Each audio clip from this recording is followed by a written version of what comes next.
Скоро будет ровно 4,5 года войны, и снова имеет смысл порассуждать о ее промежуточных итогах. Чем эта война должна была для режима стать и чем стала?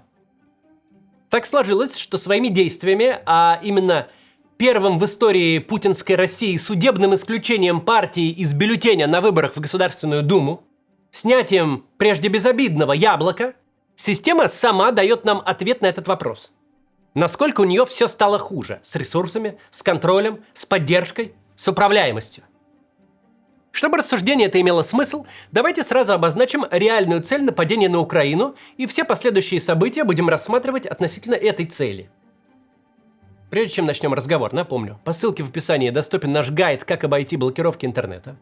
В том числе там есть ссылка на наш рейтинг VPN-сервисов. Там обратите внимание на рекламодателя Liberty VPN.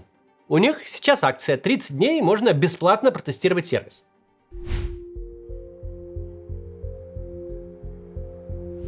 Итак, единственная цель нападения на Украину заключалась в укреплении власти Владимира Путина.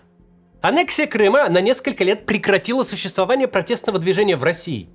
Захватив кусок чужой территории, Путин получил несколько лет стабильности. Все прошлые проблемы тут же забылись. Страна погрузилась в политическую гибернацию. Это был явный успех. Также было и за 6 лет до Крыма в 2008. До страны докатился мировой финансовый кризис. Рушатся рынки, останавливаются предприятия. Это первый по-настоящему масштабный экономический кризис путинской эпохи. И он был успешно заслонен 8-дневной войной с Грузией. Нападение на Украину не просто так названо специальной военной операцией. Ею оно и должно было стать. Брифинги Коношенкова первых дней никакие не брифинги, не пересказ происходящего на фронте, а изложение планов. Военнослужащие ВСУ, мол, массово сдаются в плен.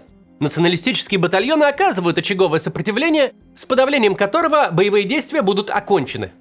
И такой вот смехотворной ценой лишь нескольких локальных зачисток, спецоперации на несколько дней, в худшем случае недель, Путин собирался купить себе стабильность. Эффект от грузинской войны держался несколько месяцев, от Крыма несколько лет. Оккупация Украины должна была укрепить режим Путина как минимум на весь срок, который он себе отмерил, как минимум до 2036 года. Ведь оккупация 40-миллионного соседа, крупнейшей в Европе страны, это не только большая победа, это еще и мегапроект. Как сотня Олимпиад в Сочи разом. Весь российский список Forbes был бы снабжен работой на 20 лет вперед. Украина стала бы черной дырой, куда сливаются деньги без меры и счету. Дороги, мосты, коммунальная инфраструктура, жилье – все это строится и реконструируется в полном хаосе оккупации, полном правовом вакууме, где концов никогда и никто не найдет. Любой спортсмен мечтает об олимпийском золоте, любой актер об Оскаре. А для условного Ротенберга оккупация Украины, огромное серое пятно посреди Европы – это как для ребенка Новый год каждый день. Это уж не говоря об огромных активах, которые можно было перераспределять годами. Может, помните большие материалы Washington-Post о подготовке к началу войны? Там рассказывали, как занятые в подготовке вторжения чекисты уже делили чужие квартиры в центре Киева. Нет сомнений, если бы вторжение удалось, то раздербанили бы там абсолютно все, от металлургического комбината до сигаретного ларька. Оккупация такого масштаба страны, кроме всего прочего, это сотни тысяч новых вакансий. Это тысячи головокружительных карьерных взлетов. Ну представьте себе, Россия приросла на треть. Сколько нужно новых министров, губернаторов, генералов ФСБ и МВД? Сколько разом открывается должностей, способных обеспечить достатком на всю оставшуюся жизнь?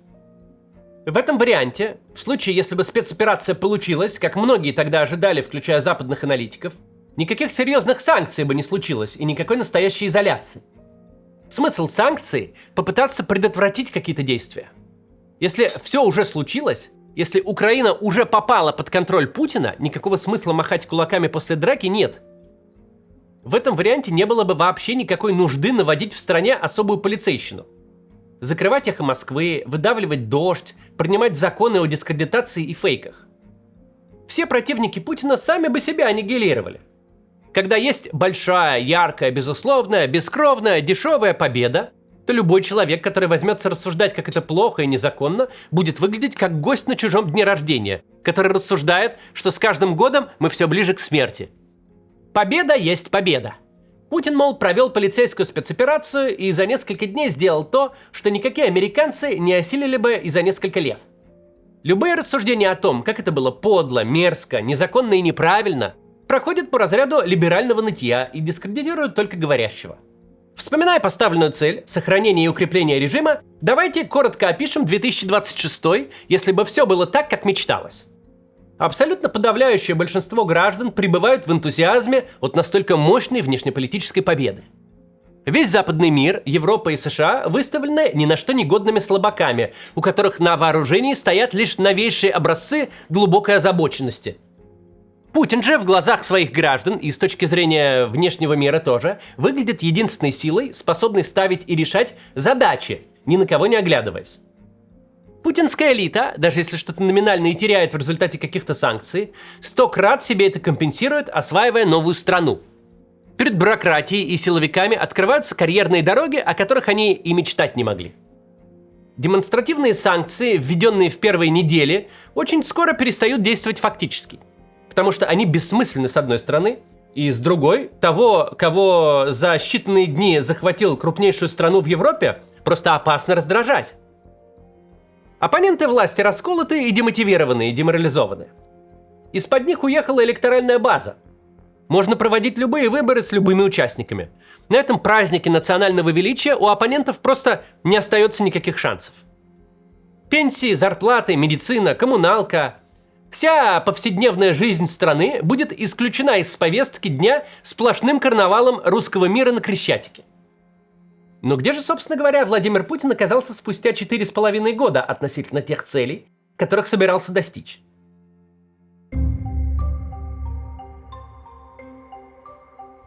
Спустя 4,5 года у Путина закончились деньги. На самом деле, это самое важное. Режим Путина держится не на дубинках Росгвардии, не на истериках Соловьева. Режим всю дорогу держится на способности тратить деньги без счету. Так было всегда. В таких исторических обстоятельствах эта система сложилась, что ей никогда не приходилось экономить вообще. Под экономию она вообще не заточена. На ее способности транжирить деньги много чего построено. Любая возникающая проблема всю дорогу решалась двумя словами – выделить средства.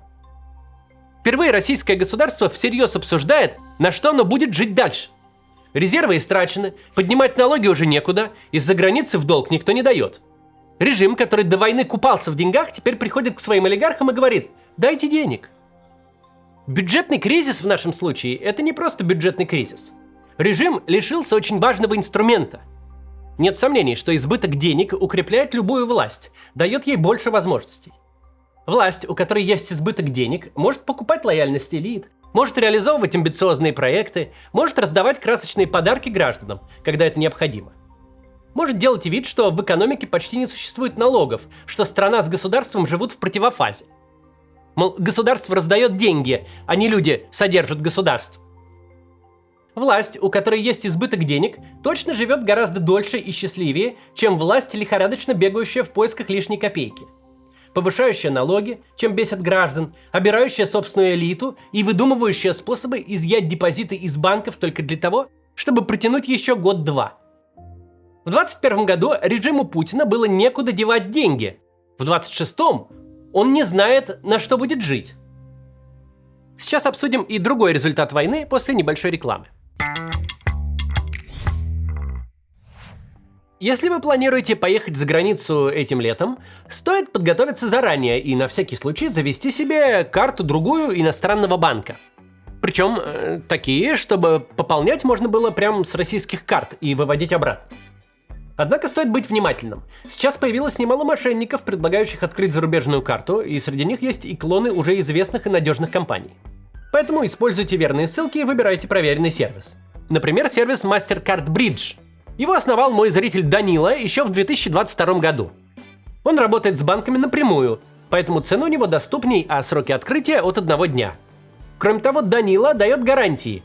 Вы либо получите карту, либо вам вернут деньги в полном объеме. Ситуации бывают разные, да и законы другой страны могут резко измениться, поэтому такая гарантия будет не лишней. Данила открывает карты уже больше 4 лет. Он знает об этом все и до нюансов. Вы можете написать ему напрямую, и он абсолютно бесплатно разберет конкретно вашу ситуацию, подскажет решение и направит. А карта пригодится вам не только в поездке при бронировании отелей, авиабилетов и оплате покупок. Вы также сможете оплачивать зарубежные сервисы – Spotify, Netflix, Steam, ChatGPT.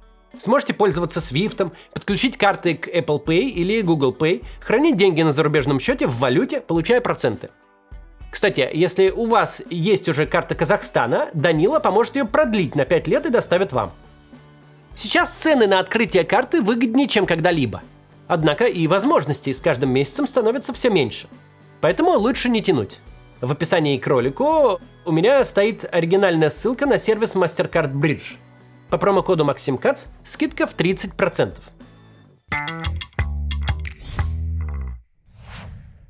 Продолжим обсуждать политические результаты войны. В 2021 году нельзя было даже вообразить себе, что режиму для его существования потребуется такой уровень полицейщины, такая власть, вседозволенность и всесилие спецслужб, какие необходимы сейчас. Что российский список Forbes будет отдан на кормление Лубянки. Что изъятие очередных миллиардных активов или очередной олигарх, уехавший в СИЗО, даже не станут особой новостью. Что чекисты будут бегать за донатами в 500 рублей. Что почти все крупнейшие западные сервисы попытаются заблокировать. Что абсолютно все публичные лица, у которых за душой есть хоть какая-то независимая мысль, окажутся как минимум иноагентами, а то и террористами-экстремистами. Вместо оккупации всей Украины режиму пришлось стать оккупационной администрацией в России. В 2021 году уровень принятия режима был достаточным, чтобы самая популярная радиостанция в Москве, независимое «Эхо», могла работать из центра города. Чтобы в стране спокойно работали все зарубежные соцсети. Чтобы мы и многие другие оппозиционные силы могли вести избирательные кампании под открыто антипутинскими лозунгами. Финансовая и политическая элита чувствовали себя в безопасности. Политические уголовные дела были редкостью и большим эксклюзивом. Люди свободно высказывались. Режиму для сохранения себя вполне хватало политических методов. Власть в стране была в руках политического начальства, а спецслужбы были их инструментом. Инструментом реализации этой политики. Теперь же спецслужбы – единственная власть в стране. Система может функционировать только в формате тотальной зачистки и тотального страха. Целью войны было обрести такую легитимность, такой уровень общественного согласия на годы вперед, что власть будет вовсе не чувствительна к любым оппонентам. Результатом же войны спустя 4,5 года стал переезд центра власти на Лубянку. От власти теперь зависят все, в первую очередь сам Путин. Только вопрос времени, когда те люди, которые сейчас фактически властвуют, начнут задумываться, зачем им в принципе нужны все остальные, включая Путина. Они могут обобрать кого угодно, посадить кого угодно, закрыть кого угодно. Они стали единственной опорой режима. А Россия стала зоной боевых действий. Так уж географически вышло, что Россия очень спокойная страна по части разного рода катаклизмов. У нас нет опустошительных землетрясений, не гуляют смерчи и торнадо. Мы не крошечный Израиль, зажатый между враждебными соседями, где в проект любого дома сразу надо закладывать бомбоубежище. Лесной пожар, взрыв на шахте, пожар в торговом центре – это максимум чрезвычайности, с которой наш режим имел дело, максимум ущерба, который он мог понести. Теперь же страна горит каждый день. Любой бизнес, от производства топлива до торговли мягкими игрушками на маркетплейсах, находится под угрозой уничтожения. А режим вынужден существовать в формате постоянной чрезвычайной ситуации, последствия которой невозможно спрогнозировать. В 2021 году нельзя было даже вообразить себе реальный топливный кризис в стране, последствия которого никак не получается ликвидировать. И совершенно непонятно, какие еще кризисы такого рода режим ждут через год или два. На самом деле, перечислять можно долго. Не было у режима миллиона мужиков с боевым опытом, прошедших избиения, унижения, мясные штурмы и ямы. Не было миллиона озлобленных, агрессивных и вооруженных людей. Теперь есть. Было международное влияние, возможность отстаивать свои интересы за рубежом. Теперь нет. Была подконтрольная публичная сфера. Все важные публичные лица, от Екатерины Шульман до Ильи Варламова, жили в России и были вынуждены играть по заданным правилам. Теперь нет. Теперь хоть принимайся новых законов для иноагентов и экстремистов. Все иноагенты и экстремисты теперь этим законам не подчиняются. Все, что так или иначе влияет на устойчивость режима, на его способность продлить свою власть на долгие годы вперед, За это время стало хуже. Война, которая должна была укрепить режим, его ослабила. И нет в этом смысле более показательной истории, чем чехарда с Яблоком, с его регистрацией и снятием. Если не заниматься кремлинологией, не рассуждать о мутных утечках об отношениях Путина с Явлинским, то у решения о регистрации Яблока есть одна вполне логичная причина. Регистрация Яблока была решением по умолчанию. Никогда Яблоко не доставляло проблем. Это дефолтная строка, часть айдентики избирательного бюллетеня. Партия, которая получает свои 1,5% и не рассчитывает на большее. Яблоко в нашей политической селедке под шубой должно быть всегда. Всегда было. Нравится кому-то или нет, но нужную кислинку и свежесть оно добавляет. Регистрация Яблока произошла по чистой инерции системы. Его привыкли регистрировать, и никто, очевидно, не думал, что теперь нельзя. А оказалось, что нельзя, что теперь это слишком большой риск. Те, кто Яблоко регистрировал, кто строил рамку выборов с его участием, помнят режим, которому в голову не могло прийти опасаться Яблока.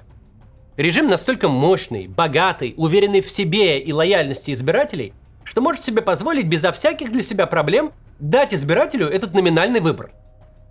Это маленькая, бедная и затюканная партия, вечно проигрывающая, которая сжилась со своей ролью. Но оказалось, что за время войны режим ослаб настолько не верит в базовую свою поддержку, что выборы теперь можно провести только в условиях тотальной зачистки. В бюллетене должен быть список неотличимых друг от друга людоедов. Даже такой крошечной форточки для проветривания теперь там быть не может. Режим теперь считает, что даже от такой форточки он простудится. И вряд ли он ошибается. В 2021 году, если бы кто-то не дул на воду, система вполне бы даже пережила регистрацию партии Навального. Безусловно, коллективный ФБК мог бы получить парламентскую фракцию. Но речь о его победе не шла бы ни в каком виде. Административного и финансового ресурса, базовой лояльности граждан было достаточно, чтобы даже Навальный мог претендовать максимум на роль, какой-то парламентской оппозиции. Сейчас же опасно даже Яблоко. Сейчас, похоже, все понимают. Дай гражданам выбор, и любая антивоенная партия, сколь угодно слабая и забитая, может претендовать на фантастический результат. За любой альтернативой видятся Тихановская и белорусский сценарий. Абсолютно беспрецедентным. Первым за все путинское время снятием по суду федерального списка партий наше начальство признает. Даже имитация конкуренции теперь слишком дорогое удовольствие и слишком опасное. В любой конкуренции, сколь угодно имитационный, режим со своей войной проиграет кому угодно. Война, которая должна была стать фундаментом власти, стала для нее болотом. Можно долго анализировать, чем стали 4,5 года войны для системы Путина. Но система сама дала ответ. За это время она ослабла настолько, что Яблоко теперь – это такой жуткий оппонент, которого нужно избегать ценой любого позорища. До завтра.